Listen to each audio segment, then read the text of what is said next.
Hello everyone, and welcome back to Cowboys and Cattle. In our last episode, Ashley and Caleb discovered Nathan repeatedly visited a remote location connected to the smuggling operation. They investigated the site, found a warehouse facility with horse stalls and equipment, clear evidence of criminal staging operations. They photographed everything, including a truck with plates matching the Price Ranch. But while gathering evidence, Nathan arrived. He'd been waiting for them, knew they'd come, and cornered them in the isolated location with no cell service and no escape route. Nathan made clear he knows they've been investigating him and demanded to know what they plan to do about the fact that they know too much. The episode ended with Ashley and Caleb trapped, terrified, facing the dangerous man they've been investigating, who had them exactly where he wanted them. If you've been gripped by this dangerous storyline, please hit that like button and subscribe. Today's episode picks up from that terrifying confrontation. What happens next will shock Ashley and Caleb and leave them more confused and frightened than ever. Nathan's unexpected response to catching them will raise more questions than answers, and in their desperation to understand what's happening and find solid evidence, they'll make a decision that could change everything. This is episode 37, and the scattered pieces of the Fleming family are finally beginning to reconnect. Smuggling facility. Ashley's heart hammered against her ribs as Nathan stood before them, blocking any escape. The evidence photos on her phone suddenly felt like a death sentence. They'd been so careful, so methodical in their investigation, and now it was all crashing down around them. Nathan's cold eyes moved between them, assessing, calculating. The silence stretched unbearably long. Ashley could hear Caleb's ragged breathing beside her, could feel the terror radiating from both of them. This was it. This was how it ended. Caught by a dangerous criminal in an isolated location where no one would hear them scream. Then Nathan did something completely unexpected. He laughed. Not a cruel, mocking laugh. A genuine, almost amused chuckle that seemed to come from somewhere deep in his chest. His face transformed from cold predator to something almost friendly, though his eyes remained watchful.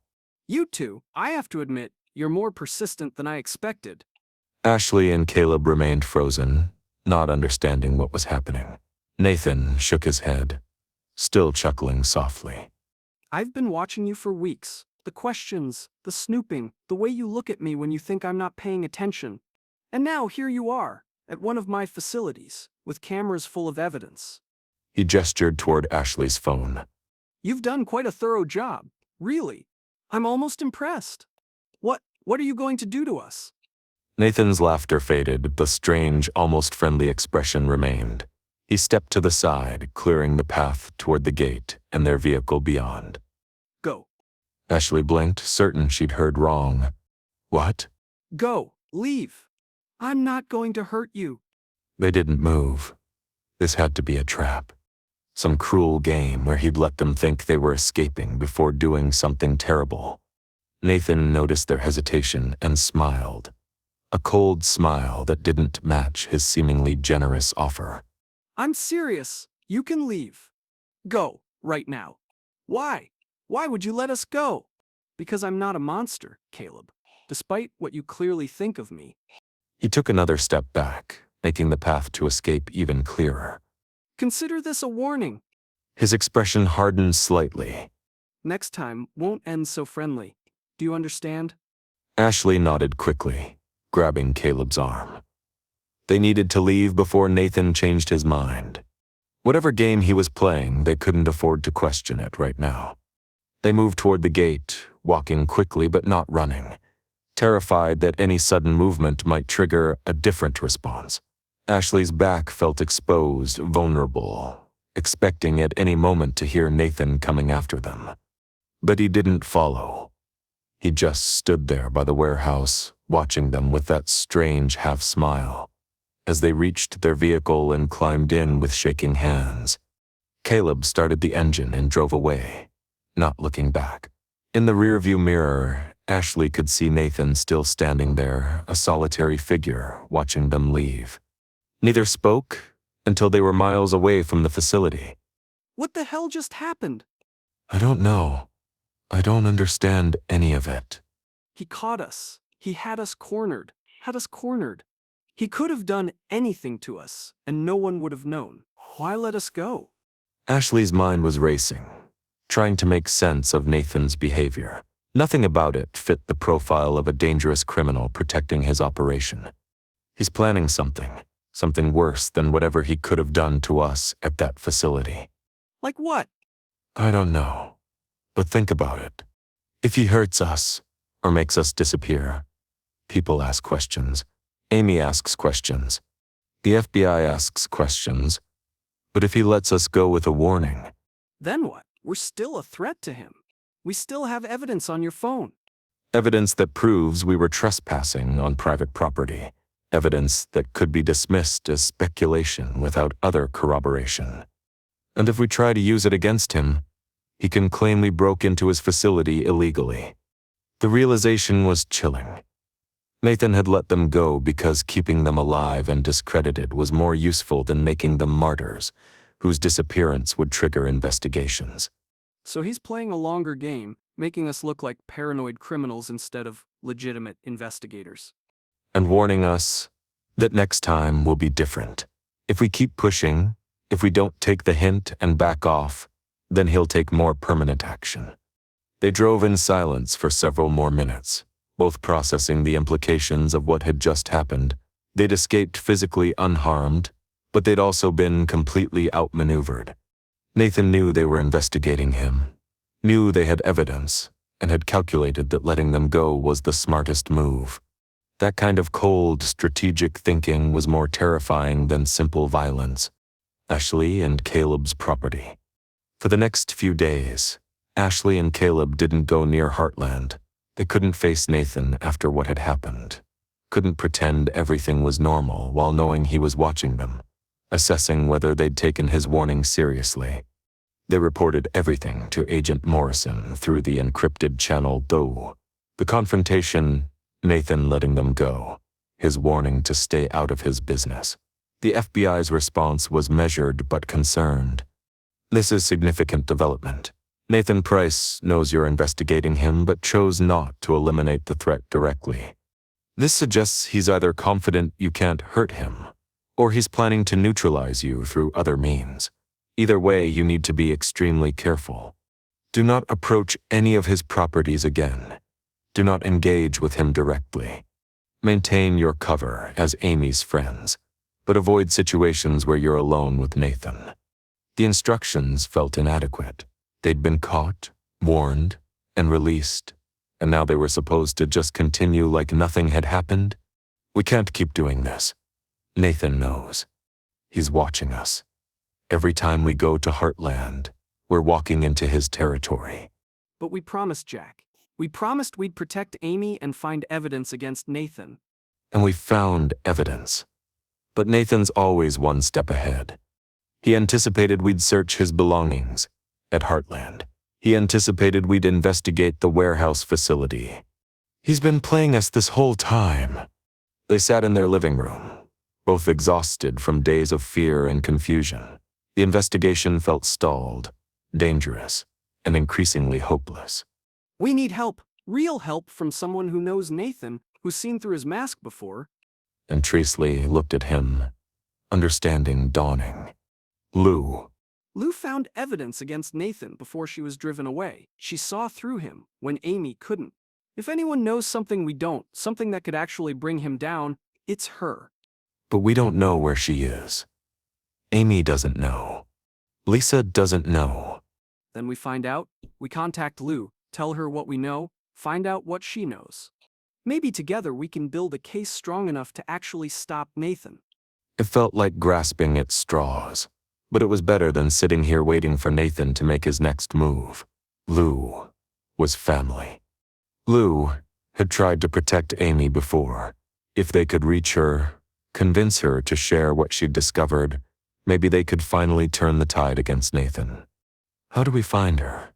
Lisa must know something. Even if Lou didn't tell Amy where she was going, she might have told Lisa, or at least given her a way to reach her in emergencies. Hospital.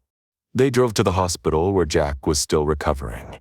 Lisa was there as she usually was, sitting by Jack's bedside while he slept.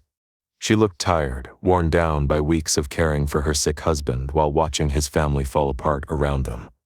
Ashley, Caleb, I wasn't expecting you. We're sorry to bother you. We know things have been difficult. Difficult is an understatement. But it's good to see friendly faces. They sat with her for a few minutes, making small talk about Jack's recovery, slow but steady.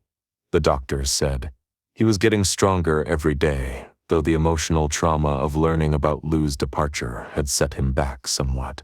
Finally, Ashley broached the subject they'd come for. Lisa, we need to ask you something. It's important. Of course. What is it? We need to contact Lou. We know she left, and we know Amy doesn't know where she is. But do you have any way to reach her? A phone number? An address? Anything? Lisa's expression became uncertain. Why do you need to reach Lou? Ashley and Caleb exchanged glances. They couldn't reveal the FBI investigation, but they needed Lisa to understand the urgency. It's about Nathan. We've seen things that concern us. The same things Lou was concerned about before she left. We think she might have information that could help protect Amy. You think Nathan is dangerous? We know he is. And we think Lou knew it too. That's why she tried so hard to warn Amy, even when it cost her relationship with her sister. Lisa was quiet for a long moment, clearly wrestling with something internally. Finally, she spoke. Lou didn't tell me where she was going. She was hurt and angry when she left, and she didn't want to involve anyone else in the conflict with Amy. But, she paused, reaching for her phone. Georgie went with her, and Georgie has stayed in touch with me occasionally. I have her phone number. If anyone knows how to reach Lou, it would be Georgie. Relief flooded through Ashley. A connection, finally. A way to reach the one person who might have answers they needed. But I need you to understand something. Lou was devastated when she left. If you contact her and bring all of this back up, it could hurt her all over again. Are you sure this is necessary? We're sure. Nathan is dangerous, Lisa. More dangerous than any of us realized. And if Lou has information that can help stop him, we need to know what it is. Lisa nodded slowly and gave them Georgie's phone number. Be gentle with her. With both of them. They've been through enough. Ashley and Caleb's property. Back at their home, Ashley stared at the phone number written on the paper in her hand. This felt like a point of no return. Once they contacted Lou, once they told her what they knew about Nathan, there would be no going back. Are you ready? No, but we have to do this anyway. She dialed Georgie's number. It rang 4 times before someone answered. Hello? The voice was young, cautious, clearly not recognizing the number that had called. Hi, is this Georgie? Georgie Fleming Morris? Yes. Who is this? My name is Ashley Stanton. You don't know me, but I'm a friend of your family. I used to live in Hudson years ago, and I've recently reconnected with Amy and the rest of the family. There was a pause on the other end of the line. I don't think I know you. How did you get this number? Lisa gave it to me. I know this is strange and unexpected, but I really need your help with something urgent. Lisa gave you my number? Why? Ashley took a deep breath. She needed to be careful here, needed to convey urgency without scaring Georgie off. Georgie, I need to reach Lou. It's extremely important. There are things happening at Heartland that she needs to know about. Things related to Nathan Price. The silence on the other end stretched long enough that Ashley worried Georgie had hung up. Nathan Price. The guy Amy's dating? Yes. Lou had concerns about him before she left. Serious concerns.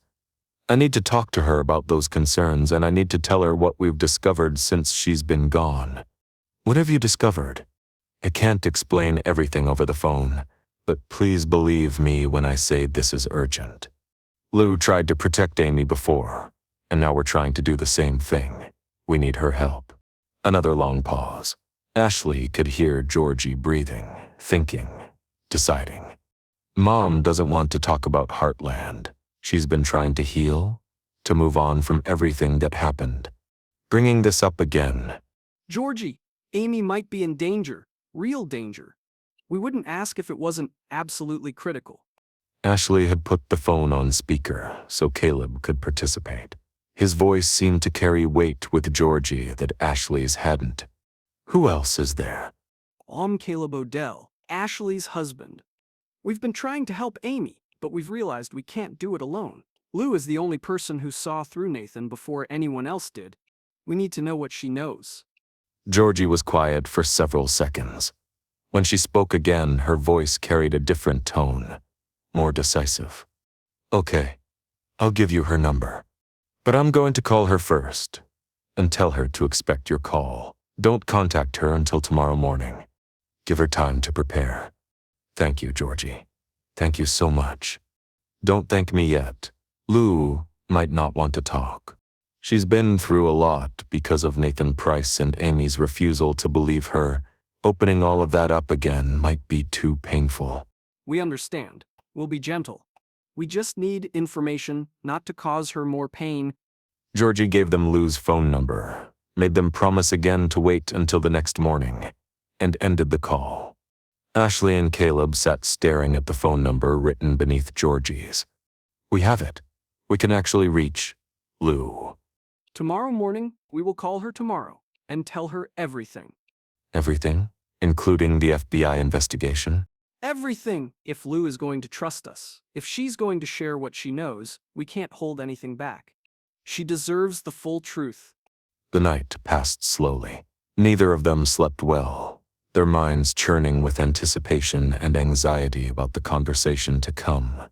Next morning, at 9 a.m., Ashley dialed Lou's number.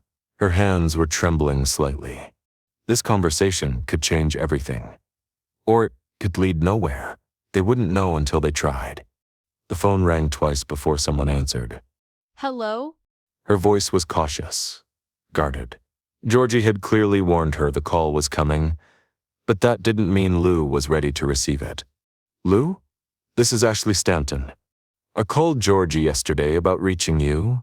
Yes, she told me. I know, and I'm sorry for contacting you out of the blue like this. But it's about Nathan Price, and what's happening at Heartland. Silence on the other end. Ashley pressed forward. Lou, I know you tried to warn Amy about Nathan before you left. I know she didn't believe you. And I know you were framed for something, the surveillance bugs incident. I know Nathan drove you away and isolated Amy from everyone who loved her. How do you know all of that? Because we've been watching Nathan, investigating him. And we've discovered things that confirm everything you suspected about him was right. More silence. When Lou spoke again, her voice was thick with emotion. You believe me? About Nathan? We believe you, Lou. We've seen who he really is behind the mask he shows Amy. We've seen the cold, calculating person he becomes when he thinks no one's watching. And we've found evidence that he's involved in something much bigger and more dangerous than just being a bad boyfriend. Lou, Nathan is connected to an organized criminal operation. Horse smuggling through the Hudson area. We've documented his involvement, found the facilities he uses, traced the shell companies that own the properties. He's not just manipulative and controlling, he's a criminal. The silence stretched even longer this time. When Lou finally spoke, her voice was barely above a whisper. I knew something was wrong. I found things that didn't add up, his work stories that contradicted each other, money that appeared from nowhere, conversations I overheard that made no sense. But I couldn't prove anything concrete before he framed me and turned Amy against me. What did you find, Lou? What evidence do you have? I kept files. Documents I copied, recordings of conversations, photos of things that seemed suspicious. I was building a case against him, trying to find proof that Amy would have to believe. But before I could finish, he planted those bugs and made it look like I was the one spying on the family. After that, nothing I said mattered. Amy wouldn't listen to anything from me. You still have those files? Yes, I kept everything. I thought maybe someday when the truth came out, I'd need proof that I wasn't crazy, that I wasn't the villain Nathan made me out to be. Ashley felt hope surge through her chest. Lou had evidence. Real evidence that she'd gathered independently. Combined with what they'd found, combined with the FBI's investigation, it might be enough to finally bring Nathan down. Lou, we need those files. We need everything you have on Nathan. There's an investigation happening. A real investigation by people who can actually stop him. But they need more evidence to build a case strong enough to arrest him and protect Amy. An investigation? What kind of investigation? Who's investigating Nathan? Ashley looked at Caleb. This was the moment of truth. Lou was asking questions that required answers. They weren't sure they could give. The FBI investigation was classified. Revealing it could compromise everything. But Lou deserved to know why they were asking her to trust them with evidence she'd gathered at great personal cost. Ashley? Caleb? What aren't you telling me? Who are you working with? The episode ended on Ashley and Caleb's faces, frozen in the weight of the decision before them. Lou's voice echoed through the phone speaker, demanding answers they weren't sure they could safely give. They'd reached the point of no return. Either trust Lou completely with the truth about the FBI investigation, or lose her cooperation by refusing to explain. The scattered Fleming family was on the verge of reuniting against Nathan. But first, Ashley and Caleb had to decide, reveal everything and risk compromising a federal investigation, or keep secrets and lose their only ally who had evidence against Nathan. Lou waited on the other end of the line, her question hanging in the silence. And the answer they gave in the next few seconds would determine whether this fragile alliance could survive. That concludes today's episode. The confrontation at the smuggling facility took an unexpected turn when Nathan burst into laughter and let Ashley and Caleb leave unharmed, warning them to stay out of his business. Shaken and confused, they avoided Heartland for days before realizing they needed Lou's help. Through Lisa and Georgie, they finally reached Lou and began telling her about Nathan's criminal connections. The smuggling operation, the danger Amy faces. Lou revealed she still has evidence, files from before Nathan drove her away. But when Ashley mentioned there's a real investigation happening, Lou demanded to know more. But what investigation? Who's investigating? The episode ended with Ashley and Caleb facing an impossible choice. Trust Lou with the classified truth about the FBI, or risk losing her cooperation. Join us next time to see what they decide. If this episode left you on the edge of your seat, please like and subscribe. Until next time, this is Cowboys and Cattle.